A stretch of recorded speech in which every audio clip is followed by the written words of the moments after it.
রাহমাতুল্লাহি ওয়া বারাকাতুহু।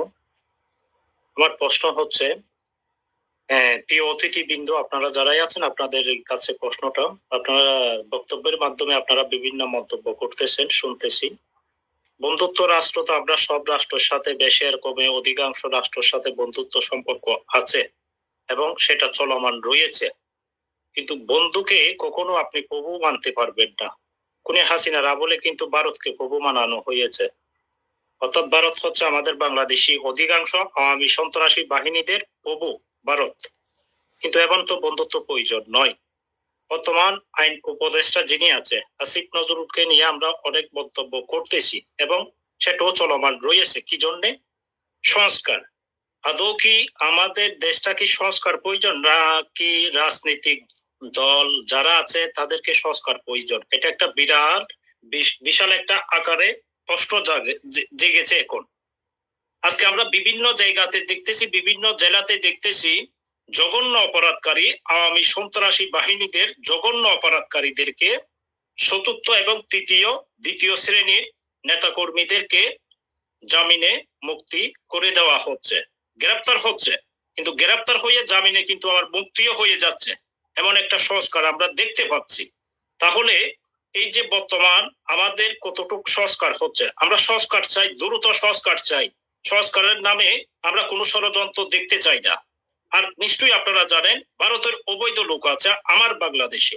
মাইনমারের 11 থেকে বা 12 লক্ষ অবৈধ লোক আমার বাংলাদেশে আছে। প্রয়োজনে মাইনমার যদি কোনো কিছু করতে চায় বা ভারত যদি কোনো কিছু করতে চায়, তাহলে ওই মাইনমার আর ভারতের অবৈধ লোকদেরকে ধরে ওদেরকে সামরিক বাহিনীর প্রশিক্ষণ দিয়ে ওদেরকে বর্ডারে পাহারাদার হিসাবে রাখা হবে। অর্থাৎ ওদের লোক দিয়ে ওদেরকে আঘাত করা হবে। এটা একটা পলিটিক্স। সেই জিনিসটাও কিন্তু আইন উপদেষ্টাদের মাথায় আনতে হবে। যাতে অবৈধ লোক আমার বাংলাদেশে অবস্থান করতেছে, তাহলে সেটা খতিয়ে দেখার দায়িত্ব বাংলাদেশিদের আছে কিনা, এটা আপনারা একটু মন্তব্য করবেন। এবং আমরা সংস্কার চাচ্ছি, যতটুক সংস্কার প্রয়োজন। একটি জাতীয় নির্বাচনের মধ্য দিয়ে একটি গণতান্ত্রিক সরকার প্রতিষ্ঠিত হলে আমরা আবারও আরেকটা সংস্কার দেখতে চাই। ওই যে রাষ্ট্রপতি হিসাবে আমার ছোট্ট জ্ঞানে আমি দেখতে চাই বর্তমান অন্তর্বর্তীকালীন সরকার যিনি আছে ডক্টর ইউনূসকে আমি দেখতে চাই, আমার জায়গা থেকে দেখতে চাই গণতান্ত্রিক সরকার প্রতিষ্ঠিত হওয়ার পরে অন্তর্বর্তীকালীন সরকার ডক্টর ইউনূসকে বানানো হোক রাষ্ট্রপতি। এটাই আমার প্রতিবাদ। এবং এটার মধ্য দিয়ে আপনারা আজকে দেখতেছেন যে সমস্ত উপদেষ্টারা আছে এদেরকে হুঁশিয়ার সাবধান করে দিচ্ছি আমরা।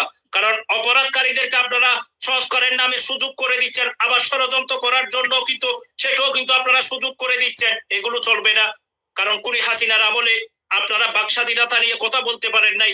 এখন পুরা বিশ্ব থেকে বাংলাদেশে আমরা যারাই আছি আমরা এখন কথা বলতে পারতেছি, আমাদের বাক স্বাধীনতা নিয়ে আমরা কথা বলতে পারতেছি। কিন্তু আমরা সমস্ত ষড়যন্ত্র মোকাবেলা করার জন্য আমাদের বাক স্বাধীনতা এবং বাক শক্তি আমরা বাংলাদেশিদের আছে।